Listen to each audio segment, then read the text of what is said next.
मी राहणारे रामगड बेलापूर होते आणि माझं 3 वर्षापूर्वी ना माझा खूप मोठा ॲक्सिडेंट झाला होता। माझं पूर्ण डोकं फाटलं होतं, नाकचा जॉईंट तुटला होता, पूर्ण हात उघडला होता आणि 3 बरगड्या फ्रॅक्चर होत्या आणि एक किडनी पूर्ण फेल झालेली आहे। 4-5 लाख रुपये खर्च करून सुद्धा डॉक्टरांनी नो गॅरंटी दिली होती।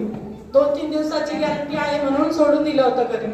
त्यानंतर माझी मैत्रीण आहे शीला मॅम म्हणून, त्यांनी मला ना भेटायला आले तर अमृत ज्यूस म्हणून प्रोडक्ट घेऊन आले होते।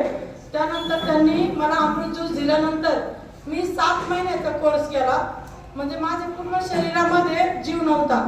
तर मला 3 महिन्यानंतर रिझल्ट जाणवला थोडा। त्यानंतर मला 7 महिन्यानंतर आज 3 वर्ष पूर्ण झाले का मला एक गोळी सुद्धा नाहीये, एकदम क्लिअर आहे मी, मला कुठलाही प्रॉब्लेम नाही राहिला। माझ्या बॉडीमध्ये एकदम जबरदस्त रिझल्ट आला आहे आणि त्यानंतर मी रिझल्ट घेतल्यानंतर मला आज 2 वर्ष होत आले रियान्समध्ये मी काम करत आहे।